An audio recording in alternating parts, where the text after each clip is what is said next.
ஒரு வேளை ஏதாவது கல்யாண வீட்டுக்கு போகிறீங்க, ஏதோ நிகழ்ச்சிக்காக போகிறீங்க, அங்கே நிறைய சாப்பிட்றீங்க, நல்ல ஸ்வீட்டெல்லாம் சாப்பிட்றீங்க, நல்ல ஐஸ்கிரீம் சாப்பிட்றீங்கன்னா, ஐஸ்கிரீம் சாப்பிட்டு உங்களுக்கு சளி பிடிக்கக்கூடாது அப்படின்னா என்ன பண்ணணும் தெரியுமா? சூடான வெந்நீர் குடிங்க.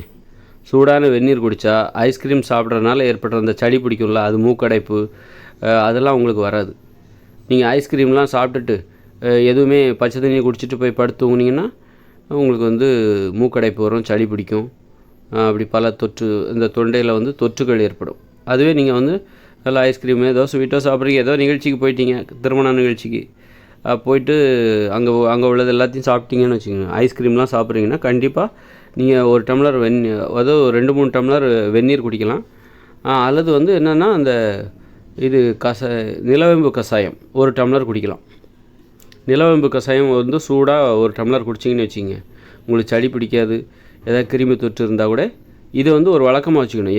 எப்போ அதாவது தவிர்க்க முடியாத சூழ்நிலையில் ஏதோ ஒரு தருணத்தில் நீங்கள் ஐஸ்கிரீம் குளிர்ந்த ஐஸ் போட்ட ஏதோ ஒன்று சாப்பிட்றீங்க, குளிர்பானம் ஏதோ குடிக்கிறீங்கன்னா 1 டம்ளர் வெந்நீர் அல்லது ஒரு சின்ன டம்ளர் நிலவேம்பு கஷாயம் குடிச்சிருங்க.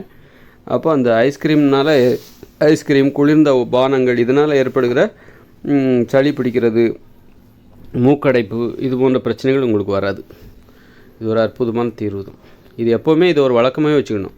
மக்கள்கிட்ட பரப்பணும். நீங்கள் சொல்லணும் 4 பேர்கிட்ட, ஐஸ்கிரீம் சாப்பிட்டோன்னா போய் வெந்நீர் குடிங்க, அப்போ உங்களுக்கு சளி பிடிக்காது. ஐஸ்கிரீம் சாப்பிட்டோன்னா ஒரு டம்ளர் நிலவேம்பு கஷாயம் குடிங்க அப்படின்னு சொல்லி அந்த நல்ல விஷயத்த பல பேருக்கு பரப்பி விட்டுறணும், மக்கள் மத்தியில் பரவலாக்கிடணும். அப்போ இது ஒரு வாழ்க்கை முறையாக மாறிடும். அப்போ தைரியமாக பயப்பட வேண்டிய அவசியம் இல்லை. அதை சாப்பிடாமல் இருக்கிறது நல்லது. சப்போஸ் சாப்பிட வேண்டிய சூழ்நிலை வந்தால் கூட ஏதோ ஒரு மனசு அலைபாய்ஞ்சிருச்சு, சாப்பிடக்கூடாதுன்னு நினச்சாலும் சாப்பிட்டுட்டாங்க. இப்போ குழந்தைங்க சாப்பிட்றாங்க, அவங்க அடம் பிடிப்பாங்க, அவங்களுக்கு நல்லது கெட்டது தெரியாது அந்த அளவுக்கு. அப்போ குழந்தைங்களுக்கு ஐஸ்கிரீம் வாங்கி கொடுக்க வேண்டிய சூழ்நிலை வந்துதுன்னா கூட வீட்டுக்கு போனோன்னா 1 டம்ளர் வெந்நீர் குடிக்க வச்சுருங்க.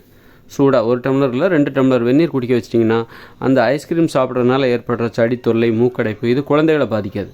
பெரியவங்க ஐஸ்கிரீம் சாப்பிடாம கூட இருந்துருவாங்க, ஆனால் சின்ன பிள்ளைங்கள கட்டுப்படுத்த முடியாதுல்ல. அப்படி சாப்பிடும்போது அவர்களுக்கு இந்த மாதிரி ஒரு நடைமுறையை கற்றுக் கொடுத்து விட வேண்டும். வெந்நீர் குடிக்கணும், அல்லது நிலவேம்பு கஷாயம் ஒரு சின்ன டம்ளர் சூடாக குடிச்சிடணும் அப்படின்னா ஒன்றுமே ஆகாது. மூக்கடைப்பு, சளி பிரச்சனை எதுவுமே வராது. இது எங்கெல்லாம் ஐஸ்கிரீம் சாப்பிட்றாங்களோ அங்கெல்லாம் ஒரு வெந்நீரும் அங்கே வச்சுருக்கணும். அவங்ககிட்ட சொல்லிடணும், நீங்கள் ஐஸ்கிரீம் சாப்பிட்டீங்க 1 டம்ளர் வெந்நீர் குடிச்சிட்டு போயிடுங்க அப்படின்னு சொல்லிடணும். சில கடைகளில் உட்காந்து ஐஸ்கிரீம் சாப்பிடுவாங்க. அது மாதிரி திருமண நிகழ்ச்சியில் ஐஸ்கிரீம் கொடுப்பாங்க, அந்த இடத்துல வெந்நீரும் வச்சிடணும்.